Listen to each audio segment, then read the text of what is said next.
Welcome everyone. I am Muzaffar Bashir Khan. Classical mechanics में हम लोग लैग्रेंजियन फार्मूलेशन डिस्कस कर रहे हैं आजकल। तो आज का जो लेक्चर है उसमें हम लोग लैग्रेंज इक्वेशन फाइंड करेंगे of an upward machine. Lagrange equation of motion of an upward machine. Upward machine that consists of two masses m1 and m2 suspended by an inextensible string which is passing over a massless and frictionless pulley। ये upward machine है। इसमें दो party का दो message हैं, एक का mess m1 एक का मैस m2। दो बॉडीज हैं, एक का मैस m1 एक का मैस m2। ये एक इनएक्सटेंसिबल स्ट्रिंग से अटैच्ड हैं, सस्पेंडेड हैं, जो कि एक मैसलेस और फ्रिक्शनलेस पुल्ली के ऊपर से पास हो रही है स्ट्रिंग, और इस पुल्ली का रेडियस आर है। और इस इनएक्सटेंसिबल स्ट्रिंग की जो लेंथ है वो एल है, जिसको हम लिख सकते हैं x plus y plus pi r. X यहाँ पे डिस्टेंस है m1 का from the centre of the pulley, y the distance है m2 का from the centre of the pulley, और पाई आर ये वो डिस्टेंस। देखिए 2 पाई आर होता है सर्कल का सर्कमफेरेंस, तो हम लोग उसका हाफ सर्कमफेरेंस लेंगे, ये बनता है पाई आर। तो total length of the inextensible string ये बनती है x plus y plus this pi r. तो यहाँ पे दो कोऑर्डिनेट्स हैं एक्स और वाई। हम लोग वाई को भी इन टर्म्स ऑफ एक्स लिखेंगे ताकि हम एक्स को एक इंडिपेंडेंट कोऑर्डिनेट ले सकें। इट्स नो प्रॉब्लम कि आप इंडिपेंडेंट कोऑर्डिनेट कौन से लेते हैं और जनरलाइज्ड कोऑर्डिनेट कौन से लेते हैं, एक्स ले लें या वाई ले लें, किसी एक को हम ले सकते हैं। किसी एक के लिहाज से आप इस अपवर्ड मशीन की एक्सेलरेशन को डिफाइन कर सकते हैं। ठीक है, तो हम लोग यहाँ पे एक्स को लेंगे as a generalised coordinate, x को लेंगे। तो पहले हम वाई को लिखेंगे in terms of x. This length is equal to x plus y plus pi r. तो y इज इक्वल टू यहाँ पे आ जाएगा l minus x minus pi are.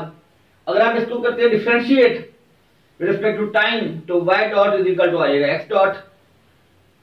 और हमने फाइंड करनी है किनेटिक एनर्जी, तो t इज इक्वल टू होता है हाफ mv स्क्वायर। यहाँ पे वेलोसिटी जब लेंगे तो फिर ये आ जाएगा यानी कि m, तो उसके लिए m1 के लिए आ जाएगा x डॉट, ये इसका डिस्टेंस है, इसके कोऑर्डिनेट इसकी पोजीशन है m1 की, और m2 की पोजीशन है y, तो आ जाएगा y dot m2 y dot. Half m1 x dot square plus m2, हमने y डॉट स्क्वायर की जगह पर भी x डॉट स्क्वायर लिख दिया क्योंकि y dot is equal to x dot है। यहां से x डॉट कॉमन ले लें तो आ जाएगा half m1 plus m2 into x dot that is equal to kinetic energy of this अपवर्ड मशीन। अब हम फाइंड करेंगे इसकी पोटेंशियल एनर्जी। देखिए पोटेंशियल एनर्जी फाइंड करने के लिए हमें पहले कोई रेफरेंस पॉइंट लेना है। तो ये आपका रेफरेंस पॉइंट है सेंटर ऑफ द पुल्ली। इस सेंटर ऑफ द पुल्ली को हम लोग रेफरेंस पॉइंट लेंगे। तो इस रेफरेंस पॉइंट से अब हाइट चेक करेंगे कि हाइट अगर तो अपवर्ड है तो उसको हम पॉजिटिव लेंगे, अगर डाउनवर्ड हाइट है बॉडी की तो फिर उसको माइनस लेंगे। देखिए दोनों बॉडीज डाउनवर्ड सस्पेंडेड है, तो इसको अब लेंगे माइनस एक्स। देखिए पोटेंशियल एनर्जी होगा आपके पास माइनस m1 gx, फार्मूला होता है mgh। तो m1 gx माइनस लेंगे क्योंकि ये body x distance downward direction में है from the reference point, minus m2 gy, ये दूसरे बॉडी के लिए आ गया। हम यहां पे y की वैल्यू पुट कर देंगे ये वाली l minus x minus pi r. तो v इज इक्वल टू आ जाएगा potential energy is equal to minus m1 gx minus m2 g l minus x minus pi r. इसको मल्टीप्लाई कर देंगे m2 g को, minus m2 g l plus m2 g x plus m2 g pi r. देखिए इसमें हम लोग x वाले term जो है वो एक तरफ कर लेंगे, बाकी तमाम टर्म यहाँ पे लेंगे एज ए कांस्टेंट।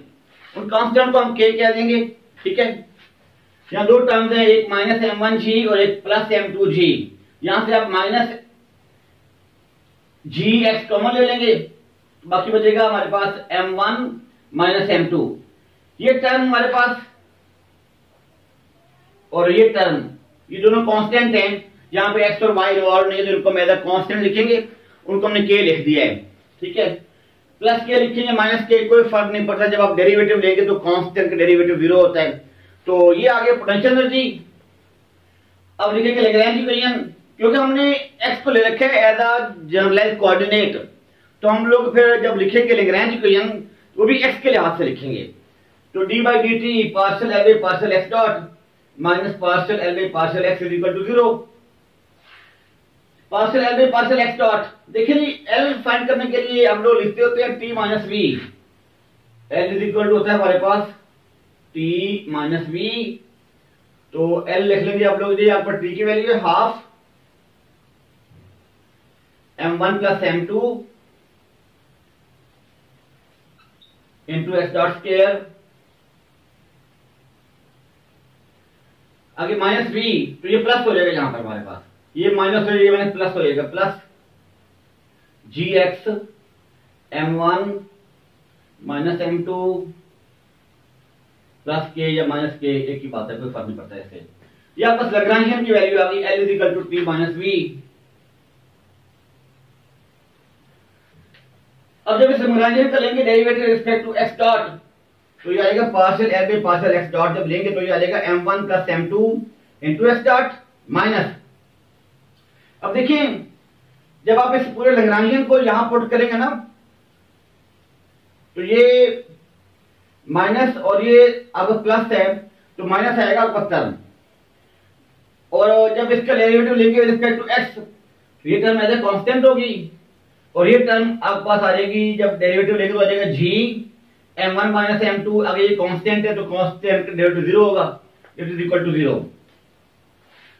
अब देखिए ये जो टर्म हमारे पास है इसमें once again we will take derivative with respect to time, तो आ जाएगा m1 plus m2 x double dot minus g m1 minus m2 is equal to 0। यहां आपको x डॉट फाइंड करना है, x double dot is the acceleration of this अपवर्ड machine, तो x double dot की वैल्यू आ जाएगी, इस टर्म को ले राइट साइड पे और m1 प्लस m2 को डिवाइड कर दें, तो g m1 minus m2 over m1 plus m2 is equal to x double dot which is equal to acceleration of this अपवर्ड मशीन। अगर हम लोग यहाँ पे ये कह दें कि m1 और m2 इक्वल हैं, if these two bodies have equal masses, if m1 is equal to m2, अगर आप यहाँ पुट करें then this x double dot will be equal to 0 and this upward machine remains at rest। तो ये हम लोगों ने आज किया सिंगल अपवर्ड मशीन है, इसको बोलते हैं सिंगल अपवर्ड मशीन, इसकी फाइंड कर ली लैग्रेंज इक्वेशन। इसी तरह इसको हम थोड़ा करेंगे एक्सटेंड नेक्स्ट टॉपिक में, तो वो डबल अपवर्ड मशीन होगी, तो डबल अपवर्ड मशीन के लिए भी हम लोग इसी तरह लैग्रेंज इक्वेशन फाइंड करेंगे। ठीक हो गया जी, थैंक यू जी, थैंक यू वेरी मच, बहुत शुक्रिया।